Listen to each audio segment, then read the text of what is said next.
back on the show. It's been kind of like 4 or 6 months. Let's get him on. Our main man, Randy Costa. What's up, brother? David Van Auken, what's up, bro? How you doing?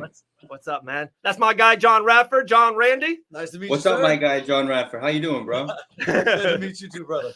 Man, all right, Randy, a lot to get into, a lot of fun stuff, but I always love taking it back, man. The first time we met, so behind the scenes a little bit, I talked to Dean Toole, and your name came up, and a lot of good stuff came up, but I never met you personally.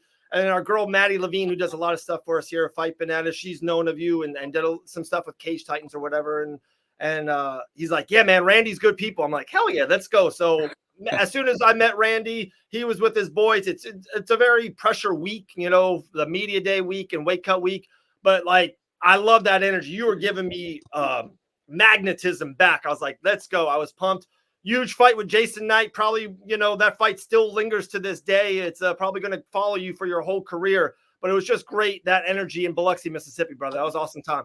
Yeah, man, I appreciate that love too. We exchanged many messages since then, yeah, man, you've always spoken positive things about me and brought great energy, man. So it's I'm happy that I could reciprocate it, and I appreciate you, bro. Awesome, man. Much love, much love. All right, first and foremost, anything I hear some tea leaves. There's some things brewing. Can you speak on anything or say some stuff, or what's kind of happening in Randy Costa's fight world right now? I don't want to say anything before the boss says it, but we're making some moves, man. It looks like I'm gonna be signing a multi-fight deal with Gamebred BareKnuckle, so that's exciting as fuck. That's in works right now. Looking at whenever their next show is, you should have some big news about that. I'm sure you've heard a couple little things about that, so. Very super excited about it. Excited to get this ball rolling again, and yeah, can't wait for the big guys to drop the news, man. It's gonna be a good one. Awesome. I'll get this one, John. You got the next one. What excites you so much? Randy Costa, Gamebred BareKnuckle MMA is like peanut butter and jelly. It's one of those matches made in heaven. You almost maybe didn't even know it until you did it, or till you kind of felt it, and with everyone, the people, the scene, me, I work for them. They sign my check, so I got nothing but love for them. But do you feel the same way? Why is it so much spaghetti meatball for you? Randy Costa, Gamebred BareKnuckle MMA. It's the craziness factor, man. It's that whole thing. I mean, I was extremely vocal about everything in the leading up to the Jason fight, how it was never in the plans, this, that, the other thing. But the thing that drove me the most was how crazy it is. I mean, MMA is completely wacky anyway, right? But then you take the gloves off and it just makes it even crazier.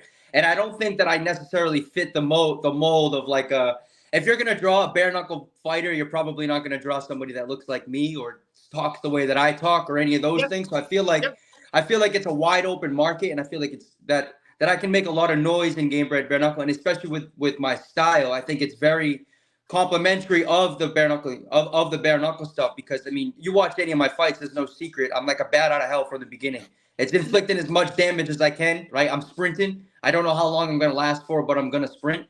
And I feel like that definitely favors the bare knuckle stuff. And I think my style and like me as a whole is super exciting with the bare knuckle stuff, because of my versatility of strikes and inflicting damage and just the way that I kind of move in there. I think I feel like there's a wide open market that's untouched, and I don't think that Gamebred has a face that's like a prospect, like a younger guy. I feel like it's wide open, and I want to take that fucking spot. Great point. Yeah, no, I piggybacking off of what you said with your style and everything, like you're right. You come out like a bat out of hell. I think that's a great point for bare knuckle MMA, even bare knuckle boxing, like just coming out at a fast pace, coming ready to go, and getting that pressure on your opponent right away, with strikes, with whatever it may be. What aspect besides the craziness and everything that you were saying that really drew you a little bit more to the bare knuckle? Your style fits for it, but like you said, you're not necessarily the picture drawn. You're not Mike Perry, who's the king of violence in bare knuckle. That's kind of like a match made in heaven, right? But apparently, I watched that fight with you and Jason Knight. It looks like you're kind of a match made in heaven too, my guy. So what draws you a little bit more to that now, rather than wanting to go back into MMA? Because you had a great MMA career too. You fought in the UFC, Brandon Davis, and things like that. So you have opportunities. Obviously, you have skill sets to do either one. what's so, besides the wackiness and craziness, you know, that happens in bare knuckle and MMA, what really pulls you more to it now? It's, dude, honestly, it's exclusive to the wackiness and the craziness. Okay. That and how much of a wide open market it is, dude. Because like what, it's their 7th show or 8th show or something like that. Yes. And I feel like it's just now starting to pick up steam. And I feel like with my style, man, it's wide open. And like I said, I was extremely vocal leading into the Jason fight about the circumstances that were going on in my life. Never planned on fighting again. This, that, the other thing. I tried the Gamebred stuff with that. If I lost, that would have been the last. Like that, I would have been fine with never fighting again. And it was just like, all right, fuck it, we're gonna roll the dice. If this works, it works. If not, I'm gonna get fucked up. And like I had it coming. Like, you know, it is what it is. And now that I tasted it, dude, I feel like, I mean, why not, dude? Why not be the guy that's gonna be the crazy person? Why not be the guy that's gonna try something new and take a risk? Like, why not, dude? Why not? It's this whole thing's a risk anyway, and I'm not gonna be here.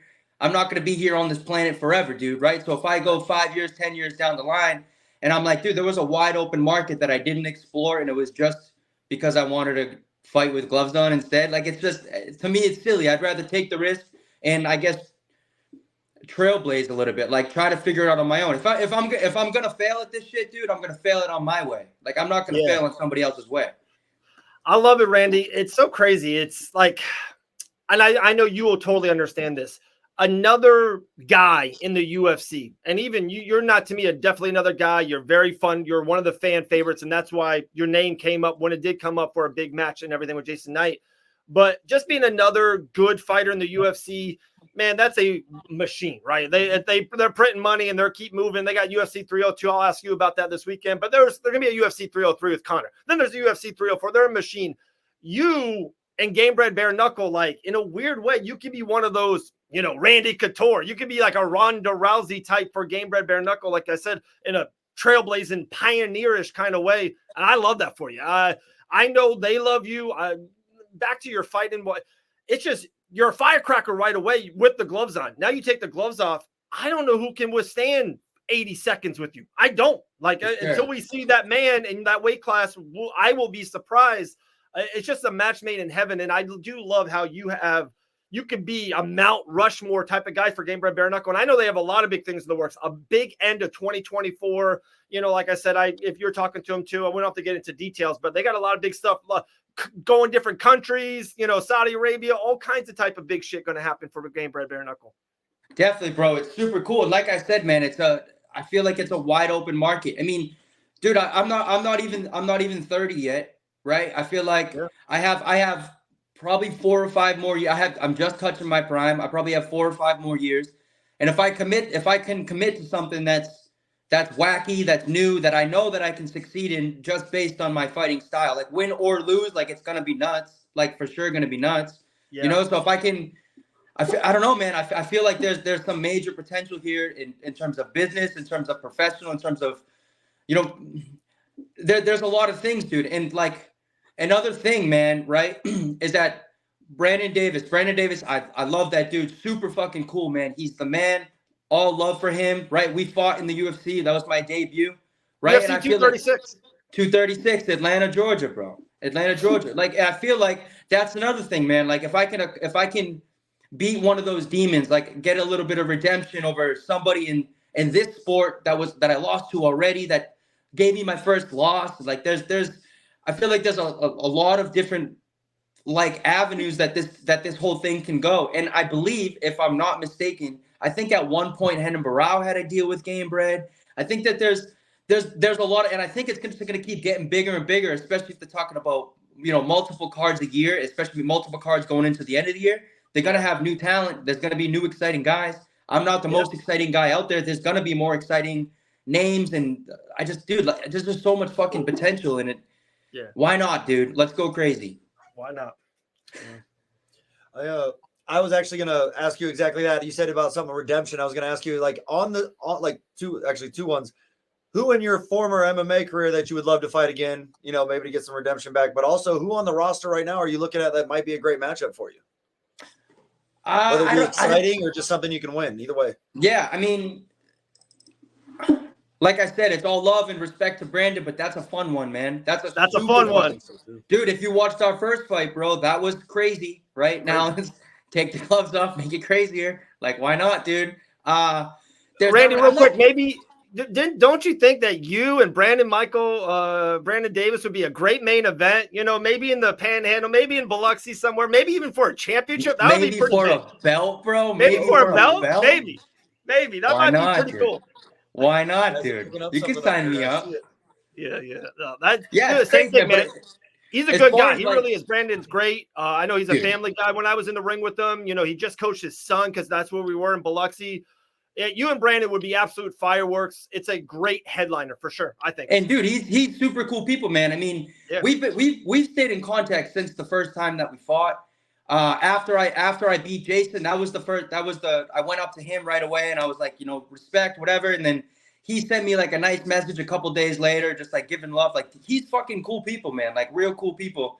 And I know if they can put us together again, headlining a show and put some more stakes on it. I mean, I'm probably not going to shoot a double leg in the middle of the cage, and I highly doubt he is too. Right? Yeah. So fuck it. Why not, dude? I feel you. Doug's really pushing the Costa versus Brown. Maybe, you know, hey, DJ Brown had a win underneath the banner. He's the next UFC guy. But guys, I'm telling you, go look up Brandon Michael Davis versus Randy Costa at UFC. And just imagine it with no gloves on. Like, that's worth the admission alone. And then, of course, they'll stack up the card. They'll fill out the rest of the card. But Costa versus Davis, too, would be pretty good. All right, a couple things I want to chat. We both got the ear to ear. We got the Grinch smile going on. I don't know. Maybe we know something. I don't know. Couple things I want to talk to you about, and then I know you got to run and everything of that. After your fight in Biloxi, I saw that you went travel. Where you went to Costa Rica? Is that right? Initially, yeah, I went to Costa Rica. I was there for tell me about the whole travel. I loved watching your stories and through your social media with you traveling everywhere. Hit on that. Yeah, dude. So pretty much right after the fight, bro, everybody like, fucking get back in training, do this, and I'm just like, fucking hold my snorkel, bro. I'll be right back. just went, bro. But yeah, man, I was DMing with this woman that worked in shark conservation. She invited me to go out diving with her. I mean, I'm sure you guys. I do a little bit of scuba diving. So she invited me out there to stay with her for 10 days. Just do a bunch of diving. And push come to shove, bro, I found myself fucking 5 months in Costa Rica, traveling around, married, bro. It's crazy, all over the place. And we just did a bunch of stuff in Costa Rica. We went to Guatemala. We hiked an active volcano, camped on top of a volcano. That was crazy. We went to the Galapagos, bro. It's just like a bunch of just saying, fuck it, man. Let's just keep going. Just keep going and keep going. I kind of apply like the same mindset with taking the fight that I applied to kind of live in my life. I don't really give a fuck about what anybody has to say about anything. If it's fun, then you can count me in for it. I love it. So like you start DMing, be like, hey, can I dive? And then all of a sudden, a couple months later, you're diving into marriage, brother. That's social media 2023, 2024. Life comes at you fast, bro. I love it. That is so good, man. Couple more things. This weekend, UFC 302. Hit me about the main event. Can you please tell me a way that dude, I'm a huge Dustin guy. Love and respect for him. He was on the show a couple weeks ago, was great to us. Dude, Islam's just a pound for pound best fighter in the world. And every time I look and study it, I don't see a way that Dustin can get the job done. Talk to me. Tell me he can do it. Tell me he can find him, can clip him. Can Dustin win this fight? Dude, Dustin 100% can win this fight. Everyone's making Islam out to be this boogeyman. Bro, okay. Islam got planked by Adriano Martins or something like that. Planked, right? And Islam's really, really, really good, right?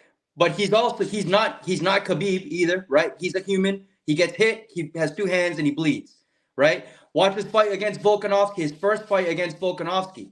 Every single time that Volkanovski did that little switch stance thing, he was stinging Islam with a left hand. Poirier's a lefty. I'm not saying that Poirier has the same movement or style as Volkanovski does, but there's his head's going to be there to hit. And now Dustin has fought Khabib two times, once, and all he's been doing is for this camp is wrestling defense. He's been working with Gamrot. He sees. He's ready for the wrestling exchanges. Now, I'm not saying Poirier is going to go out there and knock Islam out right away. I don't think that's going to happen. But I think it's going to be a lot more competitive than everybody's making it out to be. I think Islam's like minus 450 or something insane. Yeah. Yeah. And I think that's going way up too that way. It's like last time I looked at it, Randy, it was like 480, 475, no, 40. Man. The money's on Islam right now. And that's fair. That's fair that the money's on Islam, but that's too steep, dude. This is Poirier, who's been around forever, right? Fought everybody. Yep. He's there. It takes one shot. He's got that piston of a left hand, and he's got a massive right hook. Yeah. There's a lot of fate going on his side right now. The Prudential Center is on Lafayette Boulevard or something like that. Yeah. Right? There's all – I don't know, man. I like Poirier in this fight. Now, I'm not a gambling man, and I'm not going to put my house on it, but I do like Poirier in this fight. Couple other fun things, and then John have the next question. Couple fun things. Dustin Poirier, dude, you're the fighter. You can maybe tell me this is complete bullshit or this is something. The man is 6-0 in the month of June. Maybe something about it being in the summer. His daughter's out of school. I don't know. 6-0 in the month of June. And then another crazy thing that has nothing to do with it, but it's life in numbers. Paulo Costa has been on 4 cards with championship fights. All 4 fights, the title has switched. That man's the boogeyman. That man switches championships for some reason. He's the co-main event against Strickland. We'll ask you that in a second. But there does feel something. Usman said this, and I actually thought it was funny because Usman and Islam's under the same management group, and you think they would be tight. I know they're tight in real life. He just said something about Dustin. When you're that close, sooner or later, you're going to get in the house. You keep flirting with the girl little by little, sooner or later, you're going to get her number. It's just one of those things. It seems like Dustin's been there. Seems like a lot of good momentum, good mojo, whatever you want to say. I don't know, man. I'm hoping. You know what I mean? I'm thinking something crazy could happen. And confidence, dude. I mean, he's just coming up. When was that Benoit fight? February or March? Yeah, February in Miami. Yeah. Right? And that was all-time high right now. Right? And that was a massive shot. He probably felt very disrespected going into that fight because of who they matched him up with, and now he's on the door of another title fight this weekend. Man, I like it. I think he's hungry. I think he's pissed off. He opened up a lot about the struggles with his mental health that he had after the Gaethje fight. After the Gaethje fight, after that loss. You know, he's obviously in a much clearer headspace than he was maybe back then when he fought Gaethje. Something's in the air, dude. I like Poirier this weekend. I do like, and I'm pulling for him, dude. He's one of the good guys, bro. Yeah, he's one of the good guys. He is. I mean, I agree. Going along with that, I think the only thing that scares me about this fight with Dustin is I love that like you said, he's probably working with Gamrot, the defensive wrestling, trying to be like essentially Chuck Liddell, keep it standing the whole time so we can bang with it. He always talks about jumping the gilly. As much as I'd love for him to get that statue in his yard of him pulling a guillotine on Islam Makhachev gold, that would be amazing. I think I would go down there just to see it, just because it's there. You know what I mean? But that's the part that scares me. If he keeps it on the feet, I think he can land that right hook, that left hand, and I think he can really do some damage with it.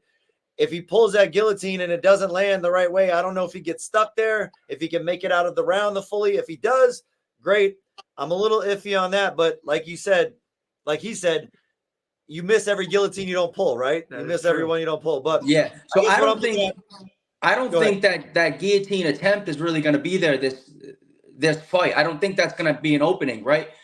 When Islam is not like a regular wrestler. As soon as he gets in on the hips, he's changing his hips outside and he's trying to get to your back. He's not necessarily trying to pick you up on a double leg and bring you to the middle of the cage, which is like where that guillotine would present itself. I don't think the opportunity to get the guillotine is going to be there. And I think Dustin's main priority is going to be holding on to that overhook to prevent Islam from taking the back rather than hunting that neck and giving up his back or giving up bottom position. That's what I think. No, I could be wrong. You're on it. Yeah. I like that. I probably watched more Islam and Dustin fights than ever. I watch everything, and I always do. But after sometimes we're so busy, right? After watching it one pay-per-view, I was traveling. I had a commentary gig last week, or I'm traveling to Gamebred BareKnuckle, or there's another UFC. It's never stopping. I got a PFL event in the summer. I'm going to the Tyson Paul fight, all this stuff. My life's busy. I've never watched as much fights as these two guys in the last couple of days. I've watched 9 Islam fights, all the UFC fights. Dustin fights are always fun to watch. Like, dude, him and Eddie Alvarez, people forget about how fun Dustin Poirier was. The Michael Johnson fight, I know didn't go his way, but his firecracker, Gaethje, Alvarez, Dan Hooker, that fight. I watched that it's insane. Like, dude, Dan Hooker actually put it on Dustin for a couple rounds. Like, people forget Dude, about that how fight good that was fight was. brutal, bro. Yeah. That was like one of the first real Apex Yes, fights. yeah. And Absolutely. you could hear the sound of the fucking thuds. It's insane. It's insane to watch it back. One of my last things for you, man. Like I said, we got to let you run soon. We got Liz Carmouche coming on, and good times right now, Fight Finesse Land. But one thing I definitely want to hit on, especially has been changing in me lately and everything I saw with you and Jason Knight personally. How is your faith in fighting, and how do you deal with the aspects of it? Does it ebb and flow? It ebb and flows for a lot of other people. How are you dealing or going with your faith with fighting? My faith with fighting in what regard? What do you mean? Like, I see, like, you and Jason Knight was a different face-off than any other, Randy. Like, you guys prayed together, really showed out of that nature. So how is that for you fighting kind of with your faith? So my faith as like so Jason was kind of leading that. That was Jason's thing. I think Jason's a Christian man. He's a religious man. All the respect to him. I grew up a Christian man, but that's not something that I practice and not necessarily that I believe in. But what I do believe in is I believe in love, dude, and I believe in peace. And if that's the things that's helping him out, then of course I'm gonna participate and be there for that moment or whatever you want to call that. But I mean, my thing is, dude, and I'm vocal about it on all my social media, is just being present and just being fucking here, right? Yeah. I mean, everyone goes through their shit, dude, and I spoke about it in the past. I spoke about it before the last fight. Like last year, bro, like fucking sucked. Everything sucked, but like just kind of holding on to that faith that everything is gonna be everything's good, and like nothing sucks right here in this second where my feet are. So everything else just kind of like a figment of your imagination. Like the future and the past are like not really real. Like it's just a bunch of nows. Like it's just a bunch of nows.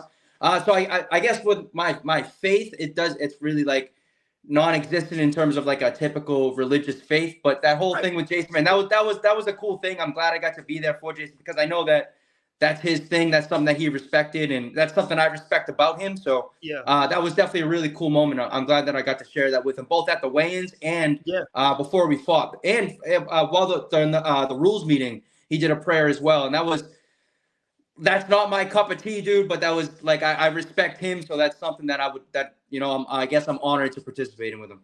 I'm going to triple down on that one word you said. It was a moment, like whatever positive, whatever you, like I said, it was at the weigh-ins, and especially before the fight. It's unusual. You guys are absolutely going to war. It's chaotic. It's Gamebred BareKnuckle MMA. There's nothing like it. That first 5 minutes of first round. Guys, just that Biloxi card alone, we had to pause the card because they ran out of ambulances. Like, that's a true statement. Like in Biloxi, Mississippi, which is not like a goody two-shoes town, they ran out of ambulances because people were getting sent every fight. Bro, I'm in the back warming up, bro, and I'm freaking out, right? Because I've never done a bare knuckle shit. And the fucking first fight, this dude's all bloodied up, whatever. And the dude comes back, bro, and he's got his pinky knuckle at his wrist. I'm like, dude, fuck this, bro. This is so stupid, dude. What am I doing here? I'm telling you, I would bet my kids' life savings that you versus Adrian Yanez, if you guys fought Gamebred BareKnuckle today, I think it would go into your favor. And again, it wouldn't last because your flurry against him was so great. But with the gloves on and stuff, he withheld and then got it. I think you put that man out now, like in 2025 in Gamebred BareKnuckle. You put that man out in a minute and 10 seconds. It's crazy. Well, who knows, man? And that's the beautiful thing about fighting is that you never know until you know. I love it. So I guess we'll see. But the first rematch, I think, will be fucking sick if this can somehow get put together. And it's all love. Talking about Brandon Michael Davis in Biloxi, Mississippi for a championship? Is that what you're talking about? Brandon Davis. Hey, Brandon's the fucking man. Yeah, he's good. Good guy. It would be a sick, crazy fight. Headline in Biloxi for a belt or something crazy like that, dude. If I could share that with him, that'd be something. That'd be something sick. And come on, that place is gonna be sold out. I mean, let's not even sold out. Brandon in Biloxi, bro. Brandon could sell air conditioner to a fucking Eskimo, bro. I think he sold like 70 fucking tables at the last event, dude. He's like the mayor of that place, bro. I love it. And then we got you, hey, your face, your smile. They'll put you on every show in the world. We'll get it out there. I'm telling you guys, hey, look out late summer, maybe early fall. Biloxi, Mississippi. Maybe, get your travel plans in order. How about Randy Costa headlining versus Brandon Michael Davis first round? Randy, you're the man, brother. Let's talk very soon. I appreciate you coming on. I gave you last minute notice. Some stuff fell out on this side, but we appreciate you, Randy. Let's talk anytime you want, all right? Yeah, all good. I appreciate the love, guys, and I'll talk to you guys soon. All right, brother. Be good, Randy. Peace.